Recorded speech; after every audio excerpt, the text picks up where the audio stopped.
ہاتھ خدا کے سامنے پھیلانا۔ ہم یہ دیکھتے ہیں کہ نبی کے نام پر چندہ یہ مناسب نہیں ہے، یہ مناسب نہیں ہے، نبی کی شان کے بالکل خلاف ہے۔ اور میں ایک سوال یہ کرتا ہوں آپ سے کہ آپ مجھے بتائیے، آپ اپنی یا اپنے بچے کی جو خوشیاں کرتے ہیں، شادی اور ولیمہ جو ہوتا ہے، آپ مجھے بتائیے کیا آپ یہ گوارا کرتے ہیں اور کریں گے کہ اس کو چندے کے پیسے سے کریں؟ اپنے بچے کی شادی یا اپنی شادی یا اپنے بچے کی خوشیوں کو انجام دیں، اپنی بچی کی خوشیوں کو؟ آپ اپنی اور اپنی اولاد کی خوشیوں کو چندے سے نہیں کر سکتے، اپنی انسلٹ سمجھتے ہیں۔ دو جہاں کے سردار، سارے جہاں کے لیے رحمت اللہ علیہ بن کر تشریف لانے والے، ان کے پروگرام کو آپ چندے کے نام سے کرتے ہیں، یہ مناسب نہیں ہے، یہ مناسب نہیں ہے، اس کا خیال رکھا جانا چاہیے۔ تو یہ بھی ہم دیکھتے ہیں کہ نبی صلی اللہ علیہ وسلم کی سیرت میں یہ بھی ہم بات دیکھتے ہیں۔ بچیوں کے اور شادی سے متعلق آپ صلی اللہ علیہ وسلم نے فرمایا کہ ان اعظم النکاح برکتن ایسرہ مؤونہ، سب سے عظمت کے اعتبار سے بابرکت نکاح وہ ہے جس میں مالی بوجھ سب سے کم ہیں، سب سے کم ہے۔ اور آج ہم ایسی شادیاں کرتے ہیں جیسا کہ میں نے آپ کو بتایا، اس کا وبال کیا ہو رہا ہے؟ دو سبب ہیں اس کے۔ بچیاں جو ہماری بچیاں غیر مسلموں کے ساتھ بھاگ رہی ہیں، چلی جاتی ہیں، اور آنکھوں میں یعنی خون کے آنسو رونے کو دل چاہتا ہے، ایسی بچیاں چلی جاتی ہیں۔ سبب آپ بھی ہیں، میں بھی ہوں۔ ایک سبب تو ہمارے جوڑے گھوڑے کی موٹی موٹی رقمیں ہیں، دوسری طرف ہماری پبلسٹی، ہماری شان و شوکت ہے، ہماری شان و شوکت ہے، پمپ اینڈ شو ہے۔ یہ دونوں باتیں حائل ہو رہی ہیں۔ اللہ کے واسطے ایسا نہیں کیجیے، اپنی غریب ماؤں بہنوں اور بیٹیوں پر بھی رحم کیجیے اور ترس کھائیے۔ سبب ہم بھی بن رہے ہیں، اس کا ایک سبب ہم بھی بن رہے ہیں۔ اللہ کے نبی صلی اللہ علیہ وسلم کو قیامت کے دن ہم کیا منہ دکھائیں گے؟ تو یہ بھی بہت اہم بات تھی کہ آج ہم دیکھ رہے ہیں کہ اس طرح بچیاں جو ہیں وہ جا رہی ہیں، اور پھر ان کے لیے ایسے مسائل پیدا ہوتے ہیں، آپ کو پتہ نہیں ہے، باقاعدہ ایک بڑی سوچی سمجھی سازش کے تحت یہ کام ہو رہا ہے کہ مسلمانوں کی نسل کشی کی جائے، اور ان کے بطن سے، ان کی عورتوں کے بطن سے اولاد پیدا کی جائے، اور پھر اس کے بعد ان کو چھوڑ دیا جائے۔ یہ پورے تحقیق کے ساتھ یہ بات کہہ رہا ہوں آپ سے۔ اخبار میں پڑھا تو رونے کو طبیعت چاہتی ہے۔ ایک بچی، مسلم بچی جو چلی گئی ہے، غیر مسلم سے اس نے عقد کر لیا، غیر مسلم اپنا مذہب چھوڑ دیا، 2-3 بچے ہو گئے اس کے بعد گھر والوں نے بھی چھوڑ دیا، شوہر نے بھی چھوڑ دیا، اس کو کک آؤٹ کر دیا۔ اب یہاں آتی ہے تو ماں باپ بھی اس کو نہیں اپناتے۔ ہم خاندان میں کیا صورت دکھائیں گے؟ بچی اتنا دل برداشتہ ہوتی ہے، وہ چھوٹے چھوٹے اس کے بچے ہیں، اس نے سوئسائڈ کر لیا۔ یہ آئے دن یہ واقعات ہو رہے ہیں۔ میں آپ سے کہتا ہوں، سیاسی قیادت کی یہ ذمہ داری ہے، ہماری دینی قیادت کی یہ ذمہ داری ہے، ان ایشوز کو جن کو وہ نان ایشوز بنائے ہوئے ہیں، ان کو وہ نیشنل ایشوز بنائیں اور ان کو اٹھائیں، ان پر جلسے کریں، ان پر جلوس کریں۔ یہ ذمہ داری ہے ہماری سیاسی قیادت کی بھی اور دینی قیادت کی بھی۔ باتیں بہت سی ہیں کہنے کے لیے، لیکن اب وقت اجازت نہیں دیتا کہ میں مزید آپ کے سامنے اور باتیں رکھوں۔ اور وہی آخری بات، فتنوں سے بچنا ہے تو 4 باتیں اپنا لیجئے۔ ایک، امر بالمعروف نہی عن المنکر، بھلائی کا حکم کرنا، برائی سے روکنا، یعنی دعوت اللہ کو اپنائیے۔ غیر مسلم بھائیوں میں دعوت اللہ کا کام کرنا، اپنے بھائیوں میں اصلاح کا کام کرنا۔ اور یہ ایسی تڑپ والی بات ہے کہ اللہ کے نبی اپنے آپ کو اس کے لیے گھونٹتے تھے، کڑتے تھے، گھٹتے تھے۔ اللہ تعالیٰ کو تسلی کی آیت اتارنا پڑی، لعلک باخع نفسک الا یکونوا مؤمنین۔ اور نبی کہیں اپنے آپ کو اس غم میں گھونٹ گھونٹ کے ہلاک نہیں کر دینا کہ یہ لوگ ایمان نہیں لا رہے، ایمان نہیں لا رہے۔ نبی کے غم کو اپنا غم بنائیے، نبی کے فکر کو اپنا فکر بنائیے۔ اقبال نے کہا تھا، میرے عرب کو آئی ٹھنڈی ہوا جہاں سے، میرے عرب کو آئی ٹھنڈی ہوا جہاں سے، میرا وطن وہی ہے، میرا وطن وہی ہے۔ نبی مکرم صلی اللہ علیہ وسلم کملی والے حضرت محمد مصطفیٰ صلی اللہ علیہ وسلم جب آپ ہندوستان کے ادھر رخ کرتے تو کہتے مجھے یہاں سے ٹھنڈے جھونکے آ رہے ہیں، دین یہاں سے چمکے گا، میرا دین چمکے گا، ایسے جیالے پیدا ہوں گے۔ اور 500 سالہ تاریخ ہندوستان کی یہ بتاتی ہے کہ وہ کام ہوا ہے ہندوستان سے جو عرب کے اندر بھی نہیں ہوا ہے۔ 500 سالہ ایسے زبردست کام ہوئے ہیں، ایسے انقلابی کام ہوئے ہیں۔ اقبال نے ہی ایک بات کہی تھی، اب یہ آخری بات کو کہتے ہوئے میں ختم کروں گا، کہ جس وقت انہوں نے ربائی کہی فارسی کی تو اس وقت ایک صاحب کش بزرگ تھے، انہوں نے کہا کہ آج عالم بالا کے اندر بڑے چرچے ہیں اقبال کی، انقلاب آ گیا ہے، انقلاب آ گیا، تہلکا مچا ہوا ہے، کہ کیا بات ہے؟ ان کا اقبال نے یہ ربائی کہی ہے، اللہ ان کی قبر کو نور سے بھرے، ان کے درجات بلند کرے۔ تو غنی از ہر دو عالم من فقیر، تو اب کسے کہتے ہیں اطاعت مصطفیٰ، کسے کہتے ہیں عشق مصطفیٰ؟ یہ دیکھیے آپ، فکر رسول کسے کہتے ہیں؟ تو غنی از ہر دو عالم من فقیر، روز محشر عذر ہائے من پذیر، تو دونوں عالموں سے غنی ہے اور میں تو فقیر ہوں مولا، واللہ الغنی وانتم الفقراء، آپ نے فرمایا تھا آپ غنی ہیں اور تم، اللہ غنی ہے اور تم سب فقیر ہو، اے اللہ میں فقیر ہوں، آپ غنی ہیں۔ روز محشر ہے، میں بہت سارے عذر لے کر آیا ہوں، میرے پاس بہت گناہ ہے، لیکن میری ایک آرزو ہے، ایک تمنا ہے، ایک التجا ہے، گر تو بینی حسابم ناگزیر، گر تو بینی حسابم ناگزیر، گر تو بینی حسابم ناگزیر، از نگاہ مصطفیٰ پناہ بگیر، اگر تو مجھ سے حساب لینا ضروری سمجھتا ہے، اول تو میں تجھ سے التجا کرتا ہوں، اے میرے مولا مجھے درگزر کر دے، درگزر کر دے، تو کریم ہے، میں فقیر ہوں، درگزر کر دے، تیرا کرم ہوگا۔ لیکن اگر تو حساب لینا ضروری سمجھتا ہے، میری ایک التجا ہے، میرے نبی کی نگاہوں سے اوجھل کر کے میرا حساب لینا، نہیں تو میں شرم سے جھک جائیں گی میری نگاہیں، میں اپنے نبی کو کیا منہ دکھاؤں گا۔ اقبال میرا امتی ہو کر دعویٰ کر کر، عاشق رسول کا دعویٰ کر کے میرا امتی ہو کر ایسے اعمال لے کر آیا ہے، یہ تھی وہ بات جس نے تہلکا مچا دیا تھا۔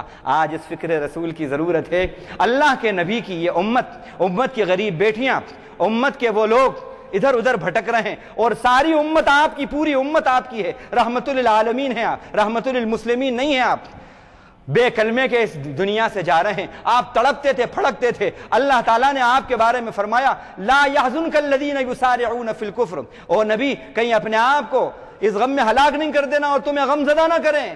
یہ کافروں کی کوششیں، جو یہ بہت کوششیں کر رہے ہیں کفر کے اندر، لا يحزنك قولهم، آپ ان کی بات سے وہ بات غم زدہ نہ کرے آپ کو، تو آپ بڑے غم زدہ ہوتے تھے۔ یہی غم تھا آپ کو کہ کوئی بھی جہنم میں نہ جائے، یہ آپ کو غم تھا، اور یہ تھا کہ میری امت سب کی سب جنت میں چلی جائے۔ لقد جاءکم رسول من انفسکم عزیز علیہ ما عنتم حریص علیکم بالمؤمنین رؤوف الرحیم، تمہارے پاس تمہیں میں سے ایک ایسا رسول آئے ہیں کہ جو تم پر دشواریاں آتی ہیں ان کے اوپر بڑا شاق گزرتا ہے، اور وہ بڑے حریص ہیں تم پر اور مومنوں پر کہ سب کے سب جنت میں چلے جائیں۔ اللہ تعالیٰ کا درود اور سلام ہو ہم سب کی طرف سے ہمارے نبی حضرت محمد مصطفیٰ صلی اللہ علیہ وسلم پر، جن کو اللہ تعالیٰ نے سارے جہانوں کے لیے رحمت بنا کر بھیجا، اور اللہ ان کے مشن کو ہمیں زندہ کرنے والا بنائے، ان کی فکر کو اپنی فکر بنانے والا بنائے، اور ان کی طلب کو اپنی طلب بنانے والا بنائے۔ وآخر دعوانا ان الحمدللہ رب العالمین۔ بات ہوتے ہیں تو یہاں کوئی کرسیاں خالی نہ رہے۔